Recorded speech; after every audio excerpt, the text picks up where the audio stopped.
Abra sua Bíblia lá em Salmos 37.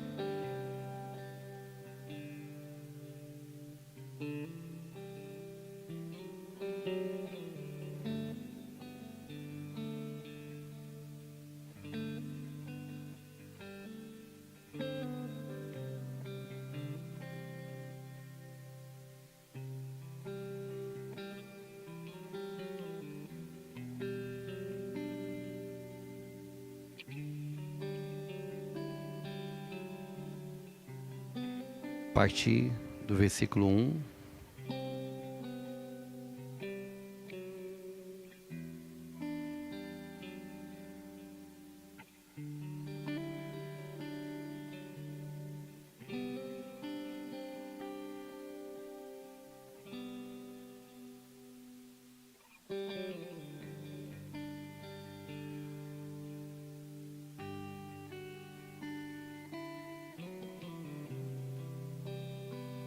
Está aqui comigo, amém? Pode colocar aí para mim no...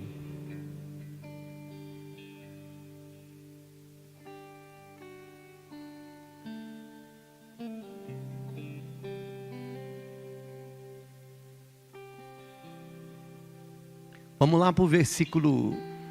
Vamos ler do 1 ao 5, tá bom? Diz assim a palavra do Senhor. Você pode ler comigo? Vamos lá. 1, 2, 3.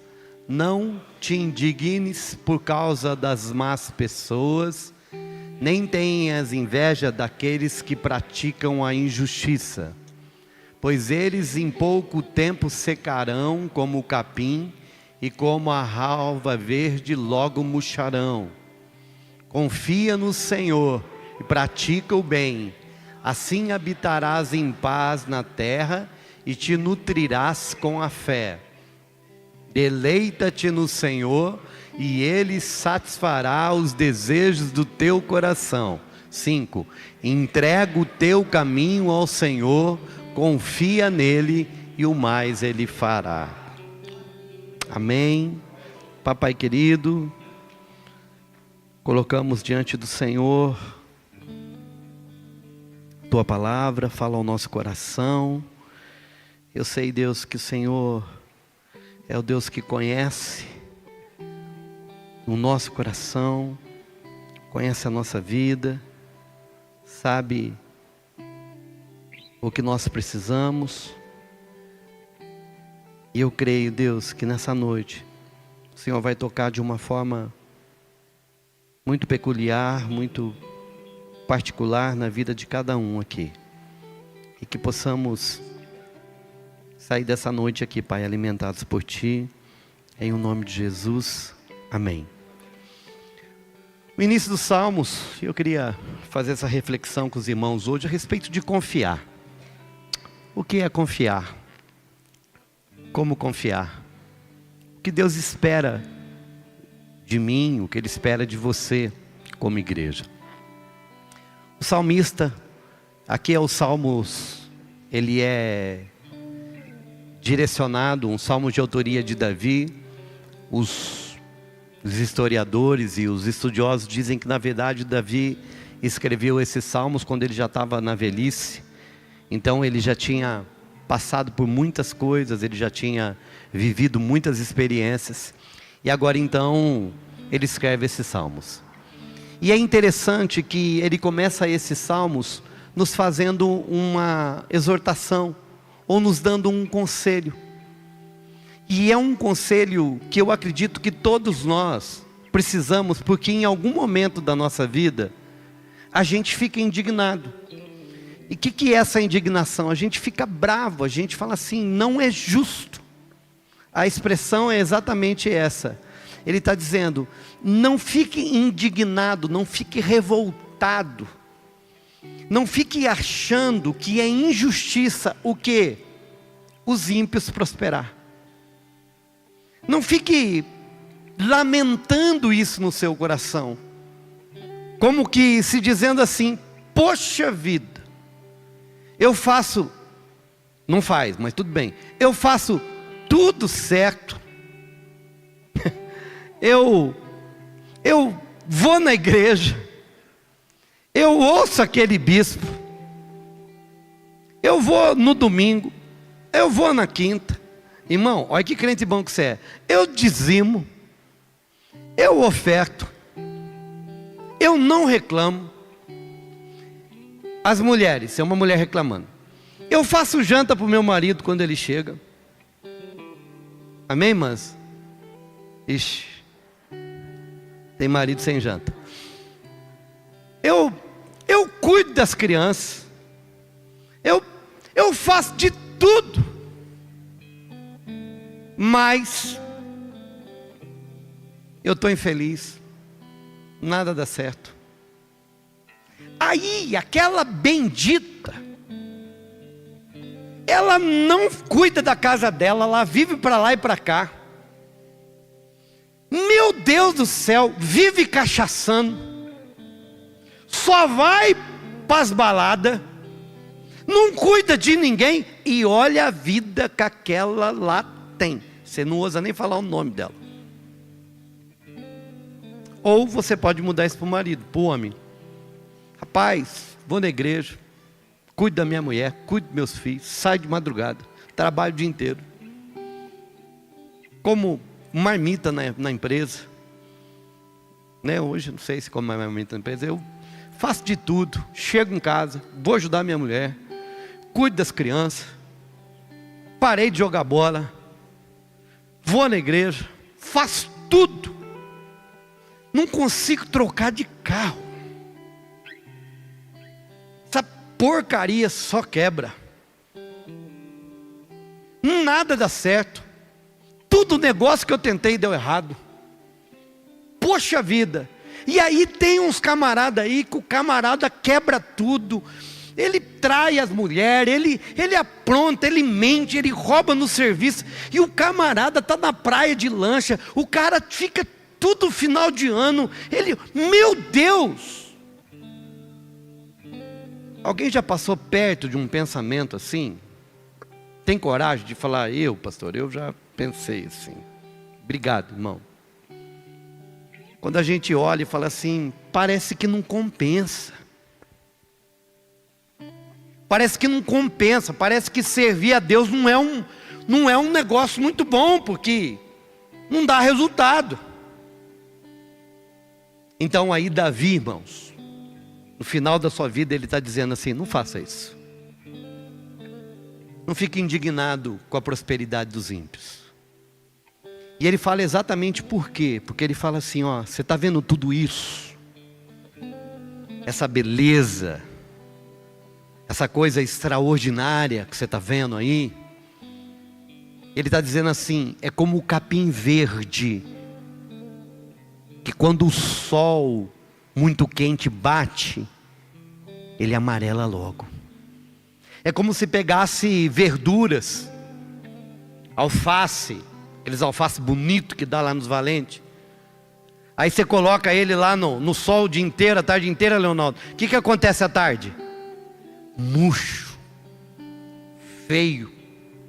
Sabe o que Deus está falando, Jéssica? Eu quero dizer para vocês que essa prosperidade, que essa alegria, que isso que eles estão vivendo é igualzinho. É como a árvore, é como o capim, é como a ave, a erva verdinha, mas que exposta ao sol, vai murchar. Tudo isso vai passar, tudo isso vai se tornar em nada. E aí ele vai dizer assim, não faça isso, você precisa de olhar para mim. E aí ele diz assim, você precisa de se deleitar em mim. Você precisa de ter prazer em mim. E aí, enquanto eu estava lendo esse texto, eu falei, Deus, eu preciso ser sincero. Como nós aprendemos na nossa escola de oração, eu preciso ser sincero contigo. Não é todo dia que a gente tem prazer. E eu vou ser ainda mais sincero, não é todo mundo que tem esse prazer. Tem gente que não tem prazer em Deus. Deus está mais para uma obrigação do que para um prazer. Deus está mais para uma disciplina do que para prazer. Deus está mais para um castigo do que para o prazer. E aí eu falei para ele: Deus, não pode ser. Aí orando, eu disse assim para ele: Senhor, é por isso que o evangelho ele tem que ser verdadeiro. Por isso, meu irmão, que nós precisamos de olhar para o que a Bíblia está dizendo, e como ela é o padrão, pegá-la e colocá-la como um espelho, e se fazer essa pergunta: eu me deleito em Deus? Eu tenho prazer em Deus? É uma pergunta que você tem que responder para você mesmo.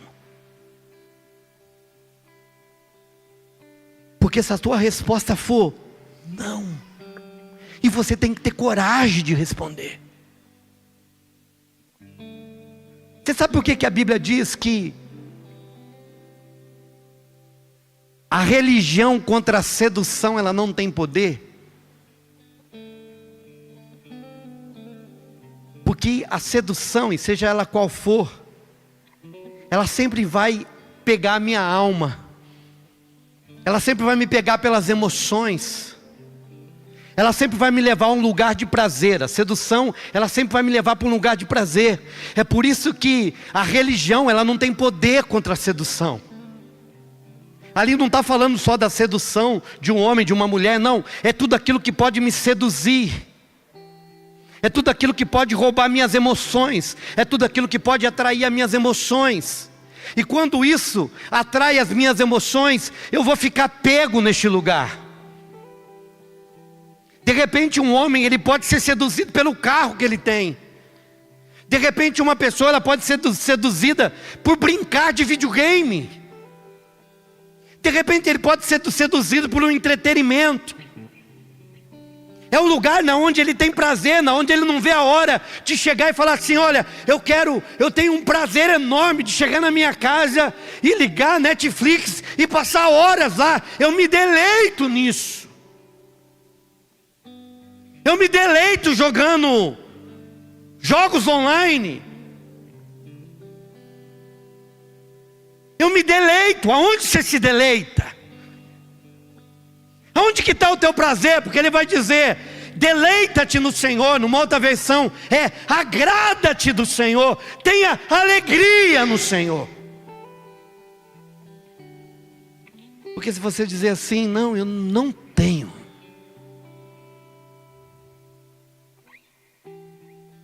Você já teve uma experiência de você pegar a Bíblia e você começar a ler, Baru? E aí você lê um capítulo, você lê 2 capítulos, você passa para o próximo, e você passa para o próximo, e aí você vai para o próximo, e aquela história te envolve. De repente você está ali, e passou 20 minutos, e passou 40, e passou 1 hora, e passou 1h30, e passou 2 horas, e você está se deleitando.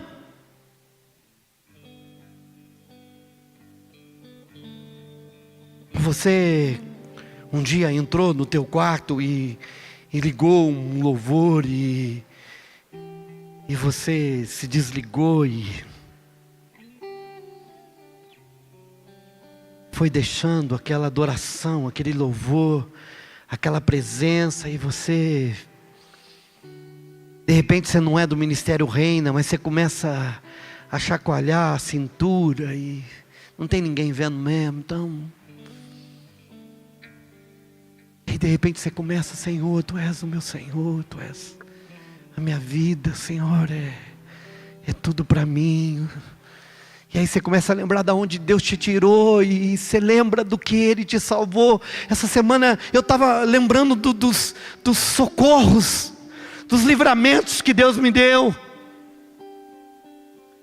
E o meu coração ficou grato. Eu falei: Deus, obrigado porque o Senhor me livrou disso. O Senhor me livrou disso, o Senhor me livrou disso, o Senhor me livrou disso, o Senhor me guardou disso, Senhor, obrigado.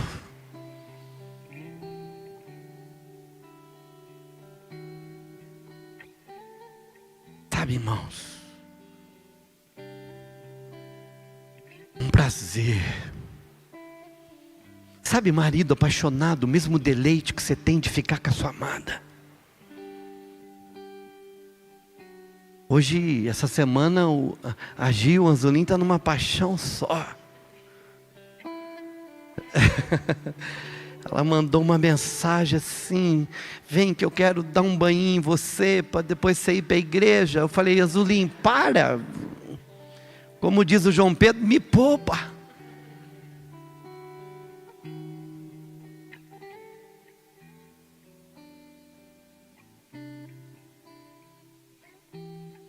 Sexta-feira passada, acho que foi sexta. Eu não sei que dia que foi dessa semana. O dia que estava frio aí, né? Eu cheguei em casa, tomei banho. E já liguei para o Marlinho e falei assim: prepara que hoje nós vamos ter sopa. Ela estava tomando banho, eu falei assim para ela, eu falei assim: eu amo quando é esse tempo. Fazer uma sopinha, vai colocar um pijaminha, vai. É um deleite. Sabe, Felipe, quando você está cansado e você deita, e aí dá aquele friozinho, você puxa a coberta, você faz assim. Você já fez? Você faz assim. Delícia! O João Pedro faz assim, ele fala. É um deleite. Não é verdade, irmão? Ninguém tira você daquele lugar.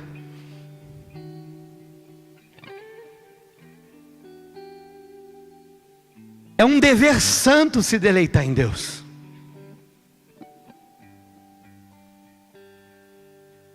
E ele diz assim: agrada-te do Senhor, deleita-te no Senhor. É por isso, sabe, irmãos, eu sei que tem momentos na nossa vida, e aqui é o lugar do socorro, é o lugar do hospital, é o lugar onde Deus opera, eu entendo, compreendo isso. Mas aqui também tem que ser a casa da alegria, da celebração, a casa onde os filhos vêm, a casa onde a gente se deleita em Deus. Ela não pode se tornar só a casa da angústia.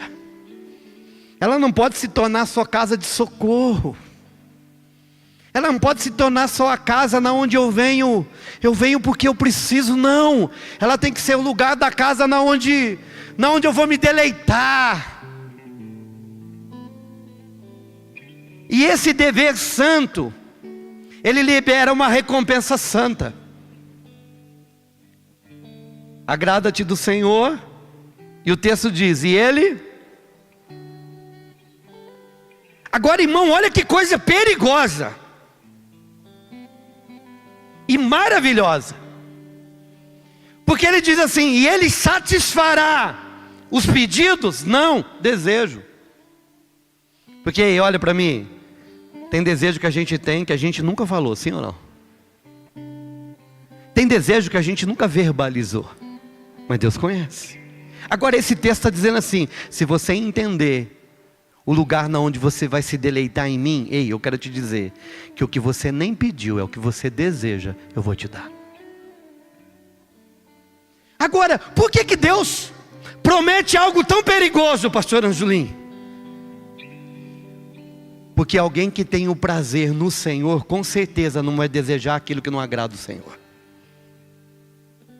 Alguém que se deleita em Deus, não vai desejar algo que é contrário ao que o coração de Deus quer.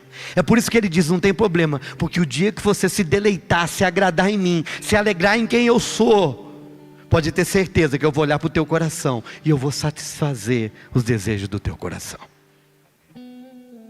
Sabe, irmãos, tem gente que vive numa dimensão assim, ele pensa, Deus faz. Ela deseja, Deus opera. Estou com uma vontade de chupar uma laranja, quando vê chega alguém lá com a caixa de laranja.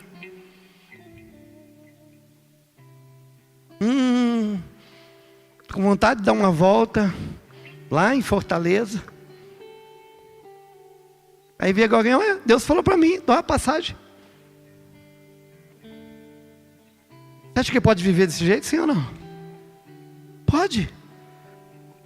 Deus não tem um problema em abençoar. Deus não tem problema. Deixa eu te dizer uma coisa. Você, sendo um pai com todos os recursos, você teria problema em alegrar o coração do seu filho? Quem aqui teria? Ninguém. Por que muitas vezes a gente acha que um Deus é um Deus que só que está lá em cima para castigar? Só está lá para dar bronca. É um Deus que só está lá arrastando o móvel do céu bravo com as nossas escolhas. Não. Agora, sabe uma coisa que agrada o Senhor? Sabe uma coisa que é um relacionamento que vai nos levar a este lugar de deleite? É um relacionamento quando eu aprendo a confiar no Senhor. É interessante que o texto do versículo 5 vai dizer: entrega o teu caminho ao Senhor. Quer mais? Vamos todos juntos? Entrega.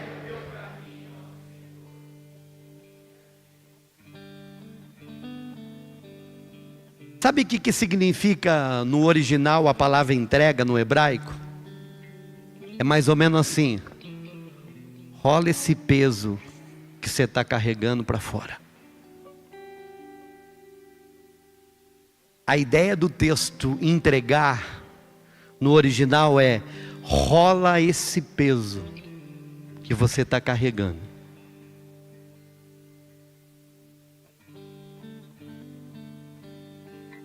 Sabe, irmãos, uns dias tão difíceis em que as pessoas, elas querem tudo num estralar de dedos. Em dias em que as pessoas foram treinadas a não esperar,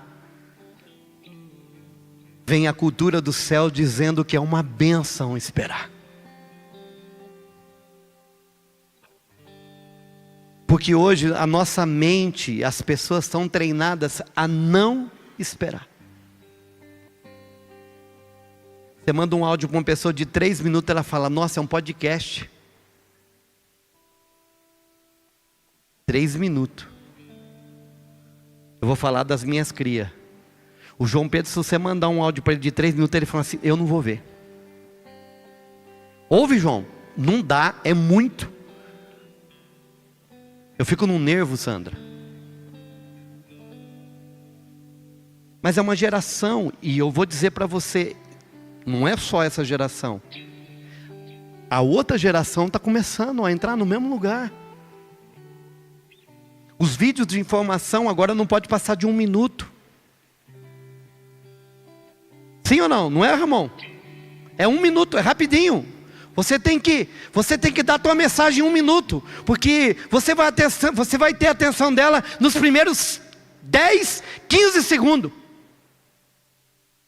Então, por favor, eu quero falar com você: continue esse vídeo que você vai ficar extraordinariamente rico.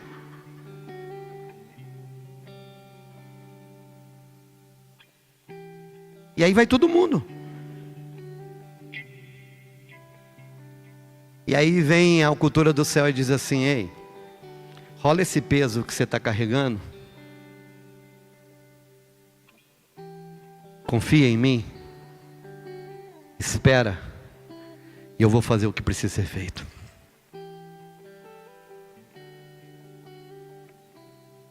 Agora, falou de esperar.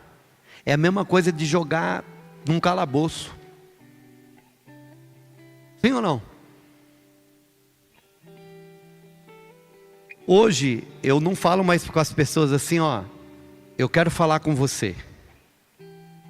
As pessoas infartam. Tem pessoas que falam assim: ó, eu queria falar contigo. O que é, pastor? Pode falar, pode falar. O senhor está aí? Não, eu queria falar, mas não é agora. Não, mas o que é? Eu fico ansioso. Nossa, me dá um negócio. Nossa, me dá um negócio. Aí eu não falo, irmãos. Na verdade, eu estou deixando de falar. E aí, tipo assim, deu certo, deu certo. Você fala assim, ó, eu preciso falar com você amanhã. Pronto, a pessoa não dorme, não come. O que será que o bispo vai falar, pelo amor de Deus? Tipo assim, vamos falar do João Pedro de novo. Eu falo, João Pedro, ele fala, eu não fiz nada, o que foi? Não, filho, só queria saber como é que você está. Ah, tá tudo bem. Agora, preste atenção. Entrega o teu caminho ao Senhor. Caminho é as decisões, caminho é a vida. Caminho é como você decide viver. O caminho é tudo aquilo que você chama de importante. E Ele está dizendo, entrega o teu caminho ao Senhor. Confia nele. Espera no Senhor. Deixa eu te falar uma coisa. Preste atenção. Como confiar num Deus que a gente não vê? Como confiar num Deus que a gente não ouve? E como confiar num Deus que talvez a gente não conheça? Eu quero falar para você algumas coisas hoje a respeito de confiar. E a primeira coisa que eu queria te dizer é que confiar é uma escolha de fé e não um sentimento. Confiar não é um sentimento, é uma escolha por fé. Não espere sentir que você confie.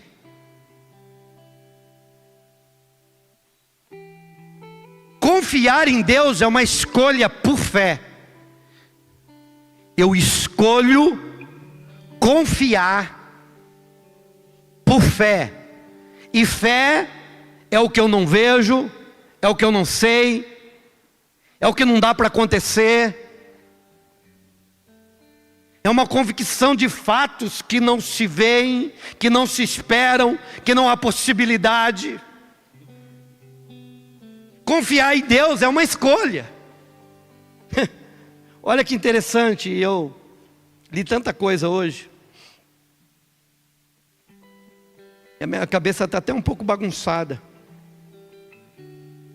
Em Provérbios, capítulo 3, versículos 5 e 6 diz assim: confia no Senhor de todo o teu coração, e não te estribes no teu próprio entendimento. Sabe o que é estribar? É se apoiar. Entregue o teu caminho, confia no Senhor de todo o teu coração. Confia nele de todo o teu coração. E não te estribe no teu próprio entendimento. Sabe o que é, meu irmão? É quando a gente diz que entrega o caminho ao Senhor, mas a hora que a gente sai da igreja, e agora o que eu vou fazer? E aí eu vou tentar resolver com o meu entendimento. E Ele está dizendo, olha, não apoie, ou não te apoie no teu entendimento. Porque aquilo que você conhece, aquilo que você sabe, não é suficiente. Confia em mim. Aí você pode estar perguntando assim, pastor, mas o que é confiar? É não fazer nada? Não. Você precisa de fazer tudo aquilo que você tem que fazer. Pastor, e aonde que eu paro? Você para aonde o princípio para. Vou dar um exemplo. Você precisa de trabalhar, amém? Todo mundo precisa trabalhar, amém? Muito bem. E aí de repente você começa a entrar muito trabalho. E aí você diz assim, agora é a hora então que eu preciso de aproveitar. Então agora é a hora de eu ganhar dinheiro. Então se o princípio diz que eu preciso de trabalhar um determinado tempo, e o princípio diz que eu preciso de trabalhar 8 horas por dia, e que eu preciso de dormir pelo menos 8 horas por dia, e que eu preciso de ter tempo para minha família, que eu preciso de ter tempo para minha saúde. Se eu passar disso, eu estou quebrando princípios. Eu estou deixando de confiar naquilo que a Bíblia diz que eu tenho que fazer. Olha que interessante. Por que você acha que a Bíblia diz assim, no Salmo 127, se o Senhor não edificar a casa, em vão? Sabe o que ele está dizendo, rei? Eu não estou falando que é para você não trabalhar, mas se não for eu edificar, você vai trabalhar à toa. E ele diz assim, inútil vos será acordar de madrugada, dormir tarde. E aí ele diz por quê? Porque aos seus amados, ou a gente poderia usar essa expressão, aqueles em quem nele se deleita, aqueles em quem nele confia, ele dá enquanto dorme, enquanto eles descansam. Mas quando eu vou quebrando isso, eu estou dizendo, eu não confio. Eu não sou capaz de descansar de que se eu fizer só até onde eu preciso de fazer, o Senhor vai prosperar, o Senhor vai multiplicar, o Senhor vai abençoar.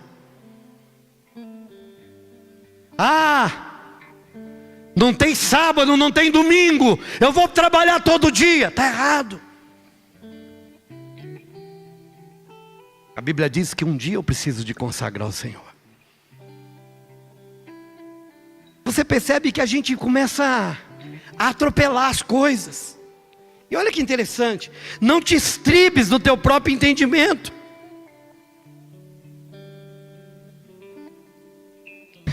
Confia no Senhor de todo o seu coração e não te estribe no teu próprio entendimento. Reconhece em todos os teus caminhos e Ele endireitará as tuas veredas. Olha o outro texto. Confiar não é abrir mão do controle. Pelo contrário, confiar é abrir mão do controle. Coloca aí para mim Hebreus 11:8, por favor. Você está aqui comigo, meu irmão, amém? Pela fé, Abraão, quando convocado, obedeceu e dirigiu-se a um lugar que no futuro receberia como herança, embora não soubesse para onde estava sendo dirigido.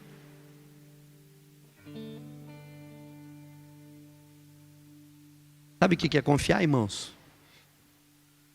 É confiar, ouvir o Senhor e obedecer mesmo não sabendo como. A Bíblia diz que Abraão confiou no Senhor e foi para um lugar que ele não sabia para onde era. Eu já falei várias vezes aqui. Nós precisamos de ter certeza, de ter convicção, hein, irmãos. Deixa eu te dizer uma coisa. Sabe o que tem faltado para a igreja dos últimos dias? Tem faltado mais fé, tem faltado mais confiança. Tem faltado mais pé, para que Deus coloque o chão. Deus chega para Noé e fala assim, Noé, constrói um barco. Noé nunca tinha visto um pingo de chuva.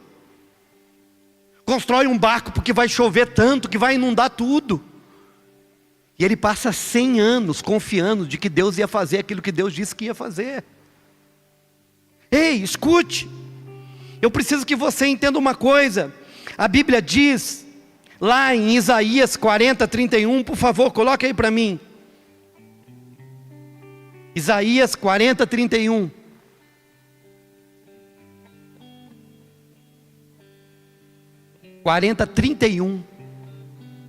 Mas aqueles que esperam no Senhor renovam voam alto como águias, correm e não se fatigam, caminham e não se cansam. Irmão, aqui cai por terra, sabe o que? Aquela ideia que diz assim, então não vou esperar, não é fazer nada. Nós não temos uma ideia que esperar no Senhor é não fazer nada? Tá, então tem que esperar. Mas a Bíblia diz que aquele que espera no Senhor, ele não está fazendo nada. Aquele que espera no Senhor, ele está voando como águia. Deus vai entregar um lugar para ele, que ele esperar no Senhor, ele vai além de qualquer outra pessoa. Aqueles que esperam no Senhor, eles voam como águia, eles correm e não se fadigam. Ele corre, mas ele não vai ter a fadiga de quem está fora de forma. Ele vai andar e não vai se cansar.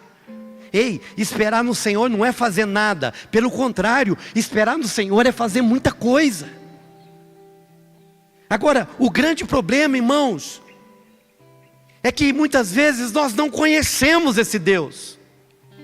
Nós não confiamos nele o suficiente para acreditar que aquilo que ele diz que ele faz, ele fará. Coloca aí para mim 2 Timóteo capítulo 1, versículo 12, por favor. 2 Timóteo capítulo 1, versículo 12. Por essa causa também sofro, todavia não me envergonho, porquanto sei em quem tenho crido. Estou plenamente convicto de que Ele é poderoso para guardar o que lhe confiei até aquele dia. Irmãos, a segunda carta de Timóteo é a última carta que Paulo escreveu. Sabe quando que ele escreveu essa carta? Ele escreveu ela no calabouço. Ele escreveu ela, irmão, depois dessa carta Paulo foi morto, ele foi degolado. Alguns estudiosos chamam essa carta de o canto do cisne, que é o último canto. Existe uma lenda que o cisne, antes de morrer, ele se retira e ele libera um dos mais belos cantos e morre. Quando Paulo está escrevendo a Timóteo, ele diz: Timóteo, não se envergonhe de mim. Nos versículos anteriores ele está dizendo: não se envergonhe das minhas algemas, não se envergonhe da minha prisão. Ei, Timóteo, não se envergonhe, eu sei para quem eu trabalhei, eu sei o que eu fiz. Ei, Timóteo, eu sei quem é esse Deus. E aí ele diz assim: porque eu sei em quem eu tenho crido.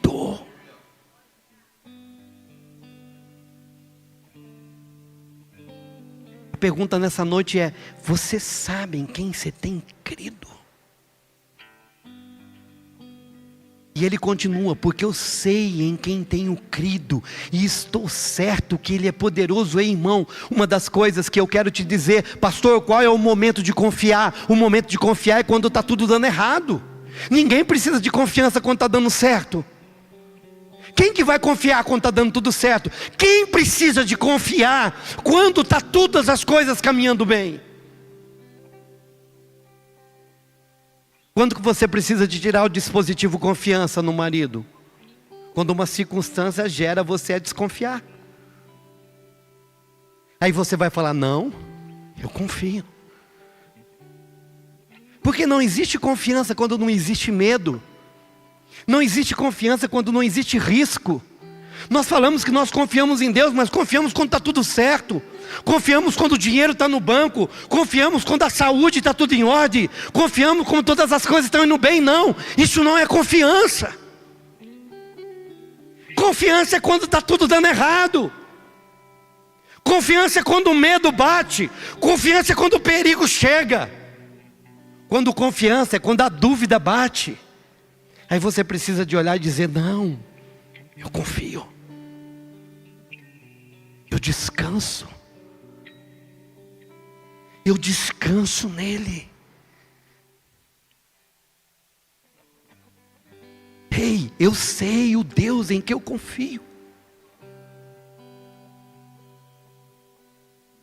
Eu disse isso daqui domingo passado. O tesoureiro, ele me mandou uma mensagem esses dias: pastor, acendeu uma luz amarela no caixa. Deixa eu te dizer uma coisa. Com todos os compromissos que nós temos até o dia 30, o que tem no caixa não paga.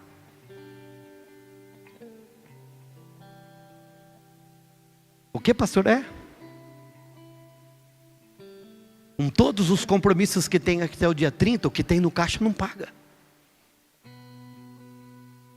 Ei, olha para mim. Faz 18 anos que eu vejo Deus pagar todas as contas. Eu não estou falando que nós não temos que administrar. Olha aqui para mim, você acha que eu tenho dúvida de que vai ser tudo pago? Não.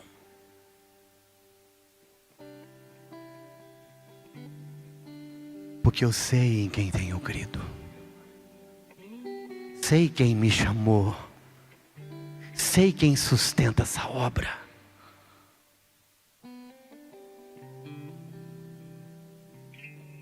Não comecei a vender as coisas ainda.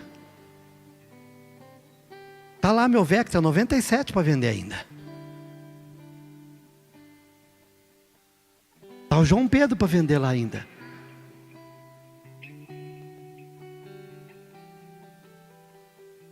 Tem uma panela velha da minha mãe. Tem muita coisa ainda. Ei!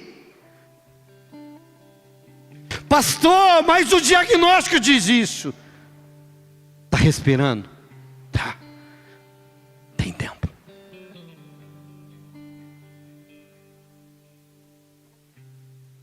Quanto tempo Deus precisa para salvar alguém? Pastor, aquela pessoa não converte. Pastor, aquela pessoa lá é ruim demais. Pastor, faz anos que eu estou orando. Ei, deixa eu te falar uma coisa. Se faz anos que você está orando, eu duvido que ela não vai converter. Se ela é filha de uma oração, se ele é filho de uma oração, o destino dele está traçado. Porque aquele que disse eu vou orações, ele disse assim, eu vou salvar. Aquele que pediu assim, será que não tem? Lembra lá em Ezequiel, pastor Anzolim, quando Deus chega e fala assim, será que não tem ninguém para se colocar entre a brecha, entre mim e o meu povo, para que eu não castigue, para que eu não mate o meu povo? Porque se tiver alguém para se colocar no muro, entre eu e meu povo, eu vou poupar meu povo. Você perceba que Deus não pede para mudar o coração do povo, Ele só pede para alguém orar para Ele pelo povo.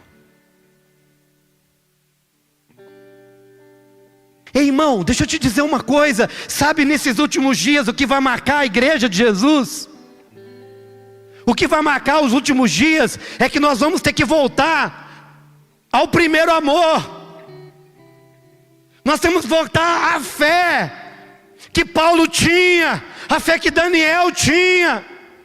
Davi no Salmo 40 diz, esperei com paciência no Senhor, e Ele se inclinou para mim, e ouviu o meu clamor, e me tirou de um lugar de lado, enxerto, e colocou os meus pés sobre a rocha, e me firmou os passos, e me colocou nos lábios um cântico de louvor e adoração. Mas o que Ele fez? Esperei com paciência no Senhor. Sabe, meu irmão, depois que ele foi ungido rei por Samuel, e Deus disse assim através de Samuel, ei, eu encontrei o meu rei, ele é rei, e Samuel diz agora, você é o rei de Israel, por algum tempo. Sabe o que Davi teve? Ele teve que se esconder, porque senão ele morria. Mas em nenhum momento você vê ele falando, ai Deus. Não. O máximo que você ouviu Davi falando é, Senhor, apressa-te. Apressa-te, apressa-te, Senhor. Mas foi ele que diz, eu vou confiar no Senhor. Ei, irmão, um homem chamado Jó, tinha perdido os filhos, tinha perdido toda a riqueza, tinha perdido tudo o que ele poderia, tudo que um homem pode desejar e ter na terra, Jó tinha. De repente ele perde tudo. A esposa vira para ele, qualquer esposa, não vamos julgar a esposa de Jó não, irmão. Tem esposa por muito menos que está fazendo isso, mas ela depois de passar tudo isso, ela olha para Jó e fala, cara, amaldiçoa teu Deus e morre. Mas sabe o que Jó diz? Ei, louca! Se Deus me deu bem, eu vou receber dele o mal. E mais para frente ele diz, ainda que esse Deus me mate, nele eu confiarei.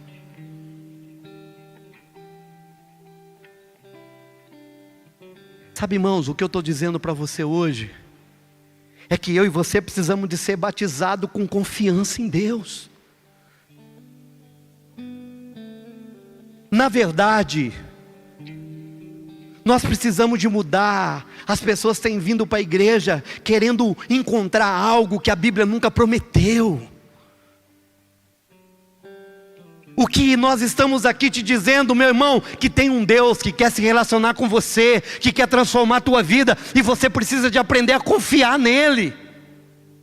Você precisa de aprender a se deleitar nele.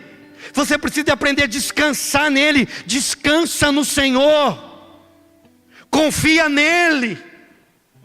E o mais ele fará.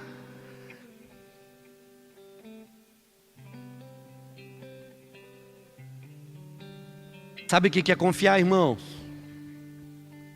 Sabe aquela pessoa que você conhece e que de repente vem uma notícia que ela te decepcionou ou que ela fez algo, você olha e diz assim: não, aquela não. Tem que ter uma outra história. Tem algo por trás. Não. Por quê? Porque aquela eu conheço. Eu confio. Eu sei quem é. Não. O que você está falando não importa. Não importa o que você está dizendo, não importa. Ei, não, eu confio.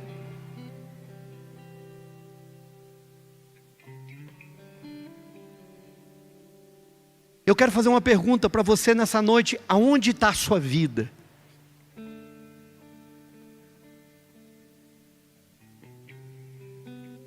Se você perdeu hoje as coisas que você mais valoriza, as coisas que mais te dá confiança,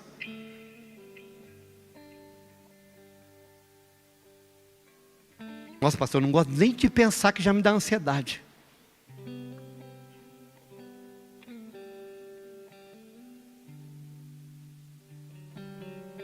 A palavra do Senhor diz que nós temos que jogar todas as nossas ansiedades no Senhor, porque Ele tem cuidado de nós. Sabe o que é a ansiedade? Excesso do futuro. Sabe o que é a ansiedade? Pré-ocupação. Se ocupar antes da hora. Esses dias eu estava conversando, por favor, olhe para mim, e eu não entenda isso como dizendo que as pessoas não têm fé, ou que você, se viveu isso, não tem. Eu sei que muitas pessoas podem sofrer de ansiedade por conta de falta de alguma vitamina, hormônio, alguma enfermidade. Eu sei que isso pode acontecer. Mas eu quero dizer que não faz sentido a quantidade de crente que sofre de ansiedade hoje. Porque a Bíblia diz que tem uma receita, lançando sobre ele toda a vossa ansiedade, porque ele tem cuidado de vós. Ou o povo de Deus não experimentou isso, ou a Bíblia está errada. E entre o povo de Deus e a Bíblia, eu fico com a Bíblia. Como eu disse, eu não quero que você ache que eu estou falando, se você já sofreu isso, não. Eu sei que pode gerar muitas coisas, mas nessa quantidade, não. Nessa quantidade, não. Aí ela está apontando para um lugar, ela está ferindo um lugar que nós cristãos não podemos entrar.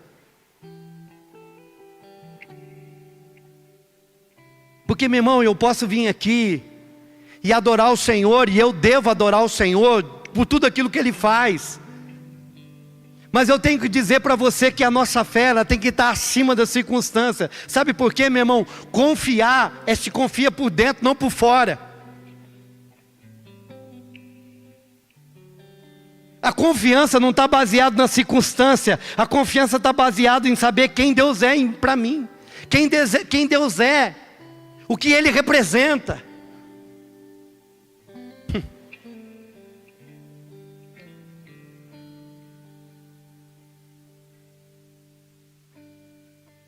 É a certeza que amanhã tudo vai ficar bem, sem nenhuma perspectiva de que amanhã vai estar bem. É confiar que tem um Deus que cuida de mim, independentemente se tem alguma probabilidade de o cuidado chegar ou não. Irmãos, eu não sei quantos já conheceram, ou quantos conhecem a história de um homem chamado George Miller. Quantos conhecem a história de George Miller? Ele viveu em 1860, 1890. Ele começou cuidando de órfãos. Ele começou com um pouco, mas ele chegou a cuidar de 10.000 órfãos. Quantos, pastor? 10 mil órfãos. Agora, ei, escute. Ele foi o homem que mais recebeu oferta. Passou pela mão dele. Nós estamos falando, meu irmão, de 1.800. Você sabe que quanto que valia $1 naquela época? Na época da recessão, só para você ter uma ideia, as pessoas trabalhavam o mês inteiro por $12. George Miller recebeu 7,5 milhões de dólares. Agora, ei, ele nunca pediu $1 para ninguém.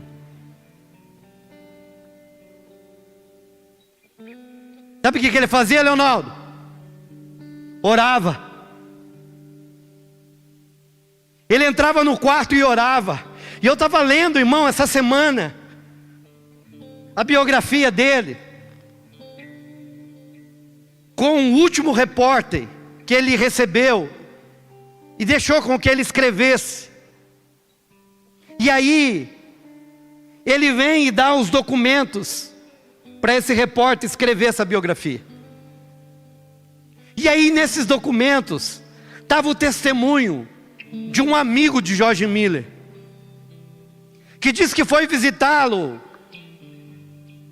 no orfanato, e naquela época tinha 4.600 crianças naquele orfanato. E escute. E aí esse amigo perguntou para ele: Seu George Miller,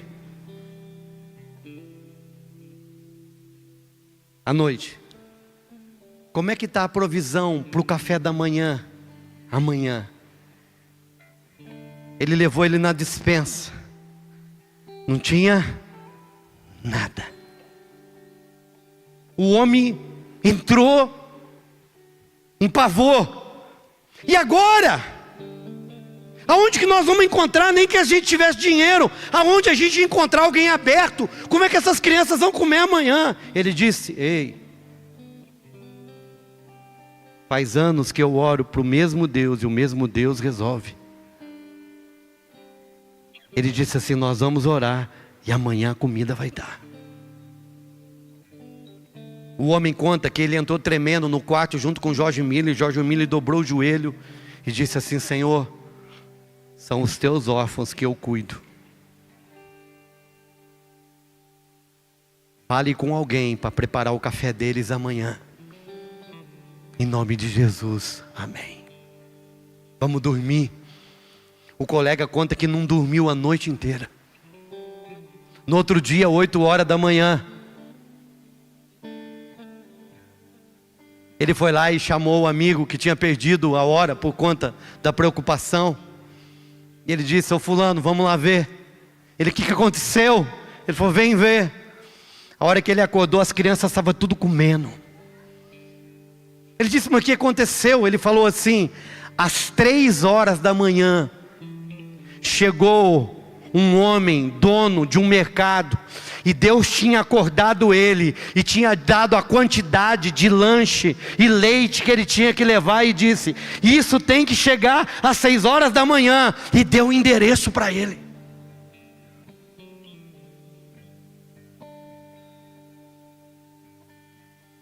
Ei, George Miller morreu. Eu quero te fazer uma pergunta: o Deus de George Miller morreu?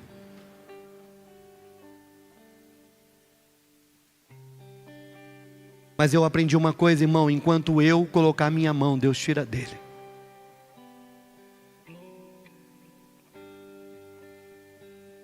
Quando o Maurício falou isso para mim, eu estava conversando com o Jimmy, que é o segundo tesoureiro. Falei assim: conversar com a igreja, né, pastor Francisco? Vamos levantar uma oferta especial para o caixa.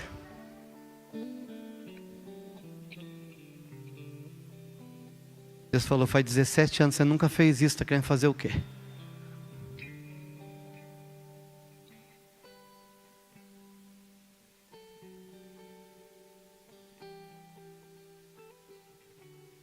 Irmãos,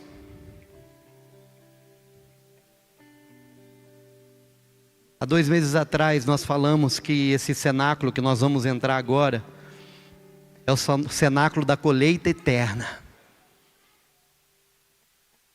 Que Deus vai nos preparar para uma grande colheita. E dentro dessa colheita eu lembro da palavra que eu liberei. Que Deus ia mandar os trabalhadores. E que nós vamos colher almas. Mas para colher almas nós vamos precisar de recurso. Eu lembro que liberei que era para os empresários se prepararem para aquilo que Deus ia fazer. Sabe o que aconteceu, meu irmão? Mingou o dinheiro. E mingou as pessoas.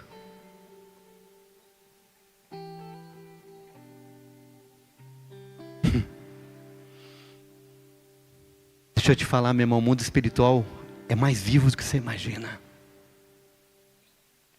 Satanás sempre vai querer te assombrar, meu irmão. Satanás sempre vai querer ir na frente da promessa. Satanás sempre vai querer abalar a tua fé.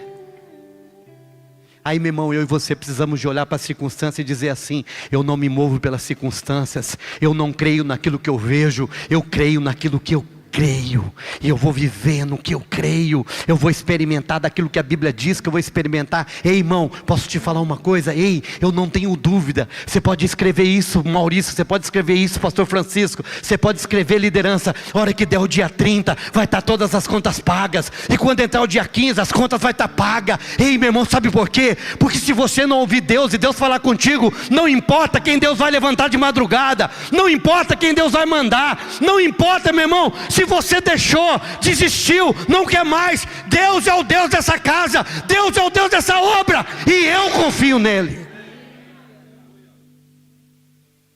Porque se ele não fizer, meu irmão, então eu vou, fecho, entrego, acabou. Mas não acabou ainda. Porque Deus não é o Deus da metade, Deus não é o Deus que começa. A Bíblia diz assim: aquele que começou a boa obra, Filipenses 1,6, aquele que começou a boa obra em vós é fiel para terminar. Ele começou uma boa obra, Mariano, ele não para.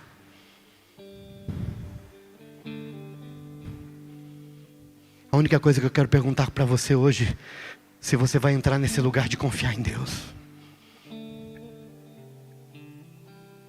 Ei, irmão, você sabe que nós não podemos mudar nem a gente quer mudar os outros. Então pare de querer mudar os outros e confie que Deus vai mudar. Vá, meu irmão, até onde o princípio manda. Ah, pastor, se eu trabalhar a semana inteira, eu vou ganhar mais dinheiro. Não, meu irmão, vai só até aquele dia. Lembre-se que tem um dia que você precisa dedicar, que você precisa pegar tua esposa, você precisa pegar teu marido, você precisa pegar teu filho e falar: não, vamos para a casa do Senhor, vamos adorar, vamos ouvir a palavra, vamos cantar junto, vamos adorar junto, vamos abraçar o irmão, porque isso é bênção, porque isso faz diferença.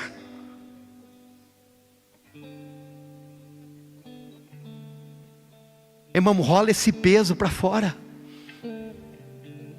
Rola essa pedra pesada que você está carregando.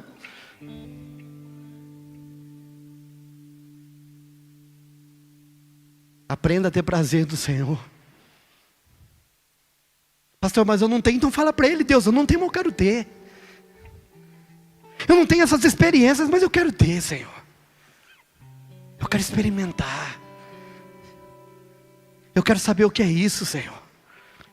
Deus, eu quero saber quais são os seus planos para mim. Porque de repente eu estou cheio de plano, mas os seus planos não são os meus planos. Porque a Bíblia diz que os planos do Senhor são melhores. Lembra que a Bíblia diz que eu posso traçar planos para mim, mas o plano do Senhor é melhor? A resposta boa sempre é do Senhor. A Bíblia diz que os meus caminhos não são os caminhos deles. Ei, irmão, de repente eu traço um caminho, eu traço um jeito de acontecer, e a Bíblia diz que o caminho dele é muito melhor do que o meu caminho, porque o caminho dele é mais profundo.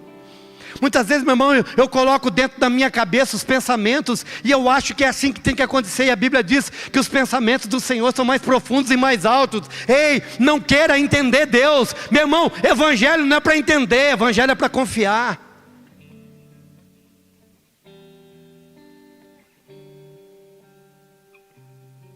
E quando eu confio, meu irmão, a gente abre uma comporta chamada sobrenatural.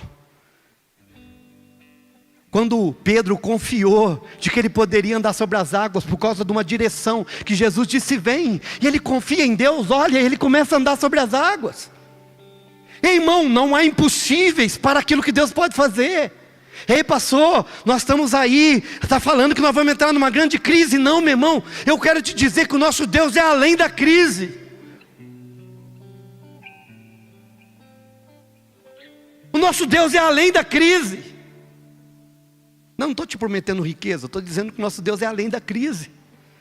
Não vai te faltar o pão, não vai te faltar o teto, não vai te faltar o abrigo, não vai te faltar o aconchego, não vai te faltar a sopa, irmão. Pastor, eu não gosto de sopa, o pão.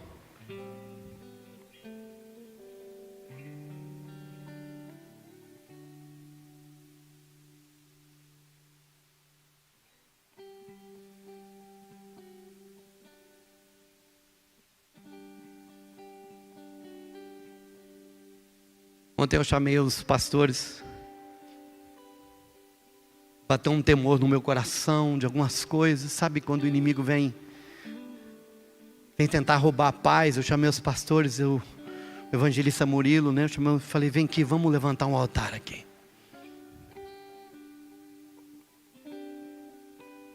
Aí o Murilo começou a ministrar, nós começamos a cantar, e levantamos um altar e declaramos, Senhor, confiamos em Ti. Confiamos em Ti, Senhor. Confiamos em Ti, Senhor. Não tem nada que está mostrando o contrário. Não tem nada acontecendo, mas nós confiamos em Ti.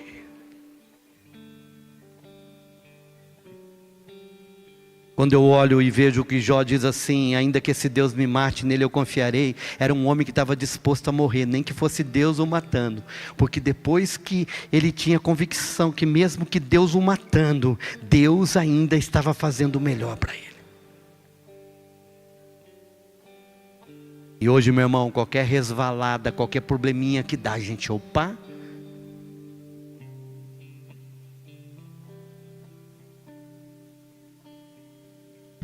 Eu quero dar um exemplo do que aconteceu lá em Conchal. E vou encerrar.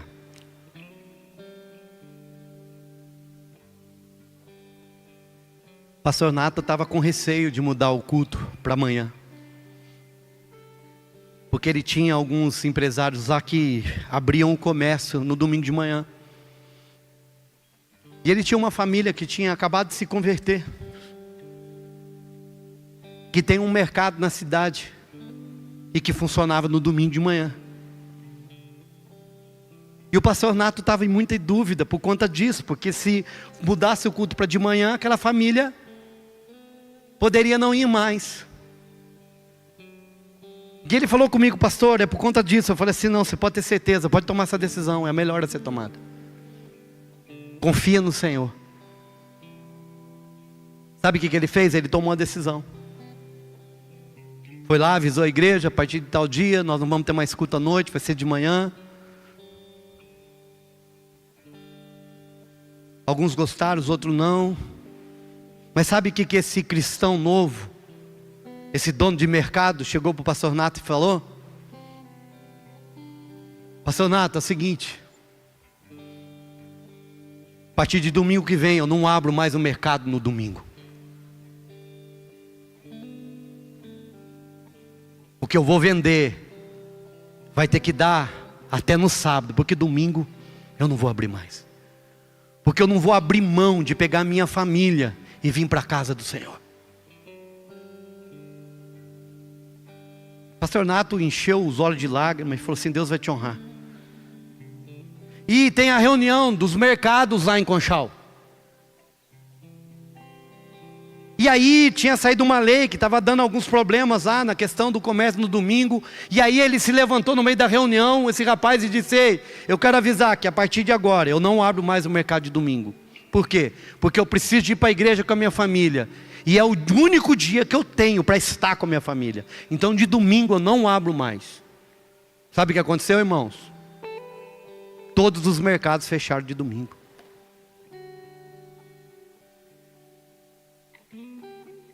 Os outros donos de mercado falaram assim, nós também não vamos abrir então.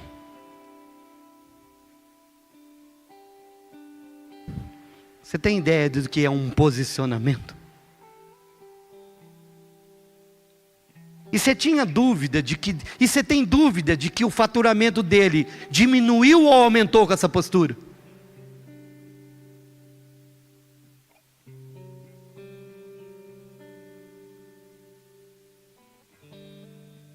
Eu não sei qual que é a sua necessidade, mas eu tenho certeza que você a tem. A palavra de hoje é para você aprender a confiar no Senhor. Nós temos de aprender a confiar em Deus. E lembre, confiar não é ficar livre da dúvida, não é ficar livre do medo, não é deixar de ouvir Satanás vir na tua orelha e falar vai dar tudo errado. É você sentir, ouvir e dizer assim, eu vou continuar confiando em Deus. E experimentar Deus. E conforme você vai experimentando, vai melhorar, pastor? Não, a prova vai aumentar. Mas o teu nível de fé também vai crescendo. E Deus vai entregando mais responsabilidade. E Deus vai falando mais contigo. E Deus vai te usando mais. E você vai se tornando mais hábil para o reino. Ninguém dá responsabilidade para criança. E ninguém dá grande missão para soldado que não tem capacidade. Ei, essa noite é um chamado para uma igreja que precisa de aprender a confiar em Deus. E confiar em Deus não tem a ver com as circunstâncias externas, mas com uma fé interna. Fica de pé, eu quero orar com você.